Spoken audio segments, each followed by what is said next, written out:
Halo semuanya, perkenalkan aku Nurul. Kali ini aku mau ajak kalian nih buat ngobrolin suatu hal yang lagi happening banget nih di kalangan Gen Z. Oke, tema pembicaraan kita hari ini adalah hubungan antara faktor psikososial penyebab kekurangan energi kronis dengan diet ala artis pada remaja putri. Nah, sebelum bicara lebih jauh nih teman-teman, aku mau sedikit bertanya nih.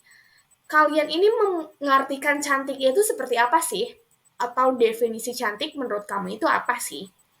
Nah, teman-teman banyak banget orang yang beranggapan bahwa cewek cantik itu mereka yang pinggangnya ramping, yang perutnya tidak ada lipatan lemak sama sekali gitu ya, yang tinggi semampai, yang mukanya mulus nggak ada dosa-dosa kehidupan gitu ya, kayak jerawat, kayak flek hitam dan lain sebagainya, hidungnya mancung dan seperti itu mungkin ya.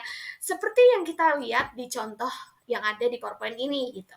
Ada fotonya Mbak Jennie Blackpink dengan bodinya yang wow banget, ada Mbak Karina Espa, dan yang terakhir mungkin nggak asing gitu ya, yang sering ada di drakor-drakor nih, Mbak Song Hye Kyo. Kita nih cewek-cewek pasti sering banget nih ya yang namanya scroll-scroll di Instagram dan sebagainya. Dan kita juga sering nemuin di Instagram itu foto-foto cewek cantik yang body goals, yang ciri-cirinya sesuai yang aku sebutin tadi, ataupun foto-foto artis dan idol K-pop yang wah kadang bikin iri gitu ya, kita juga pengen gitu loh secantik mereka. Kadang hal tersebut itu malah menerapkan standar tersendiri nih teman-teman di sosial, bahwa kalau kita mau diakuin cantik, kita tuh harus seperti itu.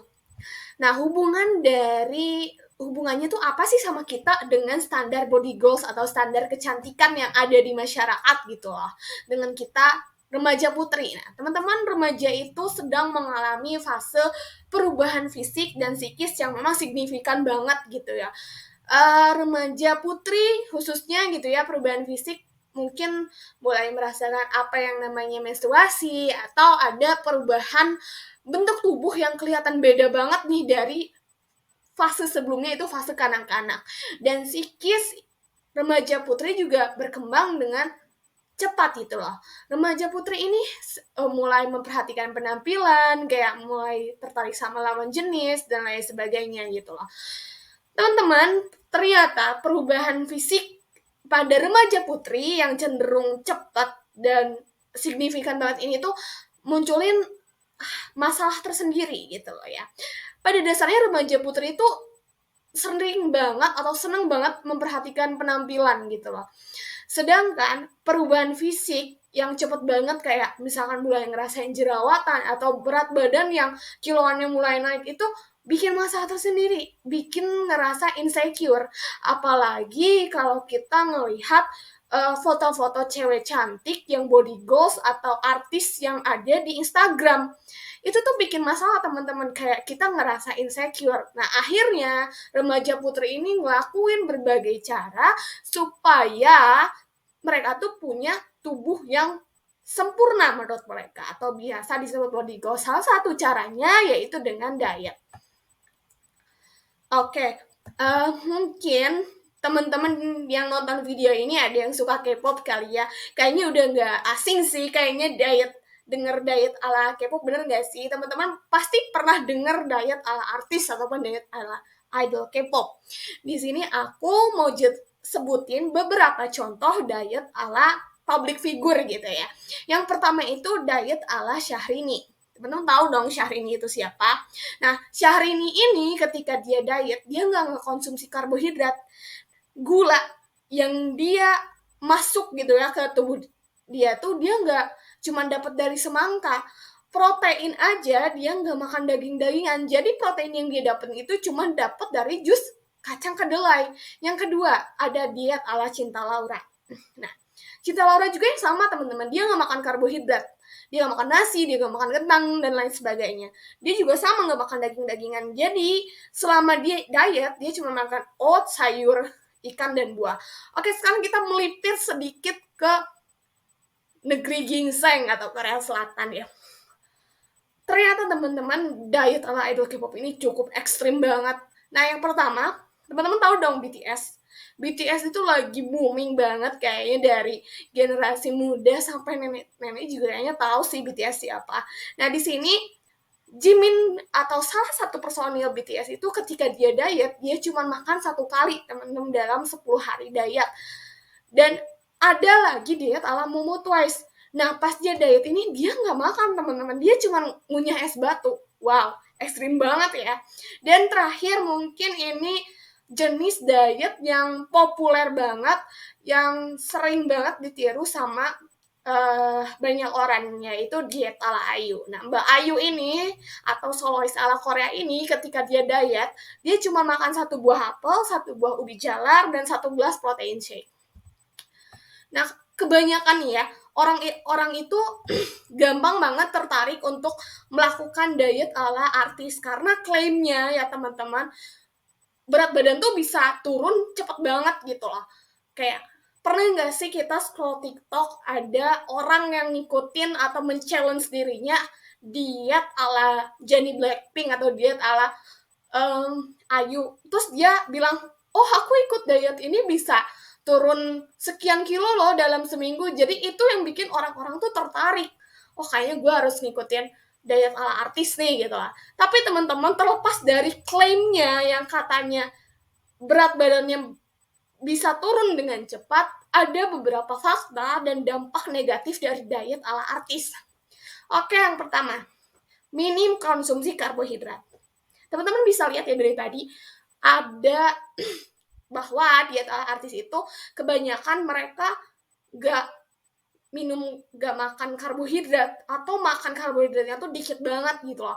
Teman-teman, ketika karbohidrat kita konsumsinya dikit banget, tubuh kita bakal ngalamin yang namanya ketosis. Nah, ketika si ketosis ini berlangsung secara terus-menerus, tubuh kita bisa dehidrasi. 2 kondisi ini kalau terus kejadian bakal jadi ketoasidosis. Nah, ciri fisik orang-orang yang konsumsi karbohidratnya dikit itu apa sih, Kak? Yang pertama, kelelahan, sakit kepala, terus diare. Yang kedua, minim konsumsi protein.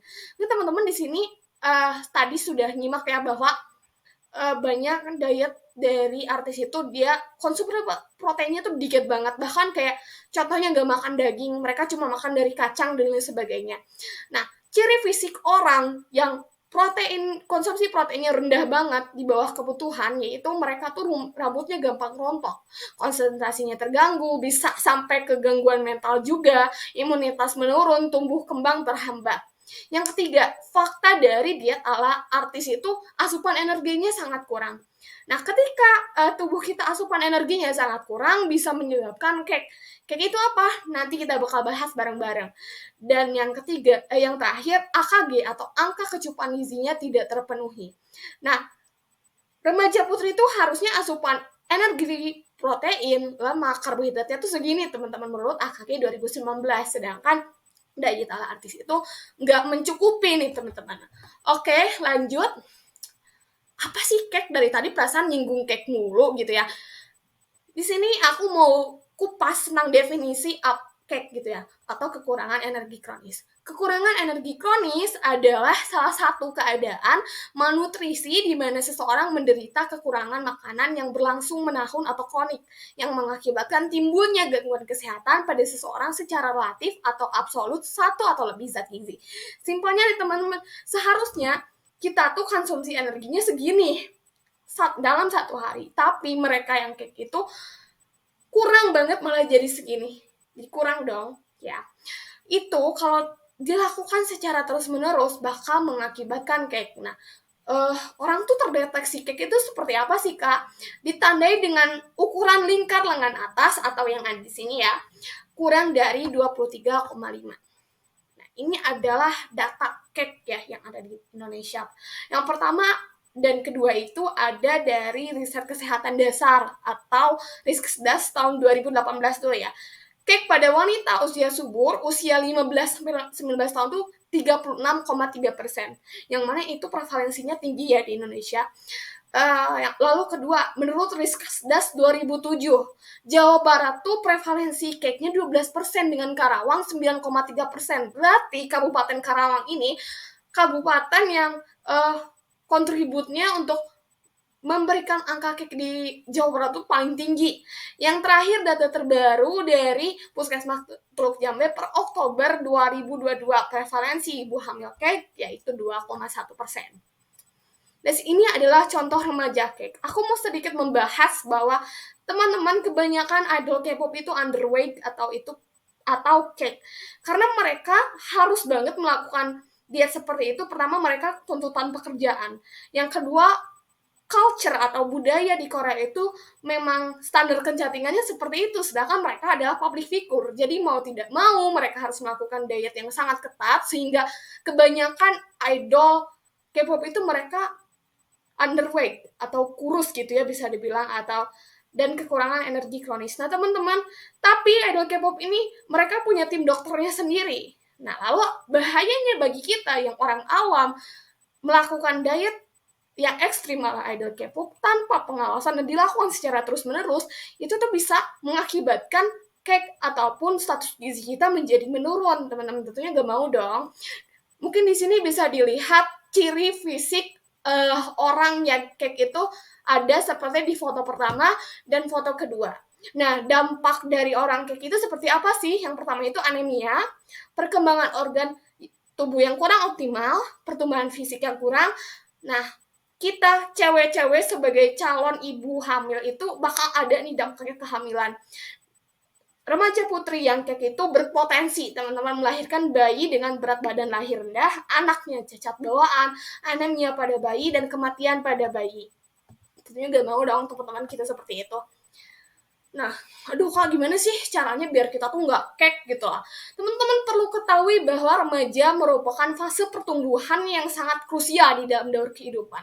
Ibaratnya kalau kita pengen masa tua kita bagus, kita tuh harus mempunyai aset yang bagus juga. Jadi aset itu harus diterapkan ketika dari kita remaja. Nah, untuk mencegah cake, remaja itu harus menerapkan pola hidup sehat. Pola hidup sehat itu apa aja sih contohnya?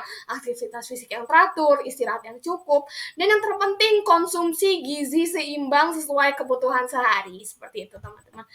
And last but not least, di sini ada suatu quotes dari penyanyi terkenal asal Amerika yaitu Lady Gaga, yang mana quotes-nya berbunyi, "You define beauty yourself, society doesn't define your beauty."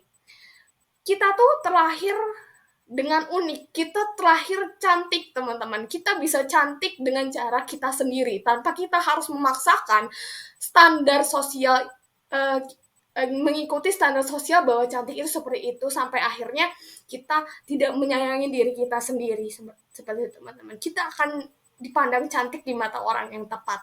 Dan terakhir juga ada quotes dari RM of BTS, "No matter who you are, your skin color, your gender identity, just speak yourself." Sekian pembicaraan dari aku, Nurul. Semoga video ini bermanfaat bagi siapapun yang menonton. Mohon maaf apabila ada salah kata-kata. Aku pamit undur diri. Bye!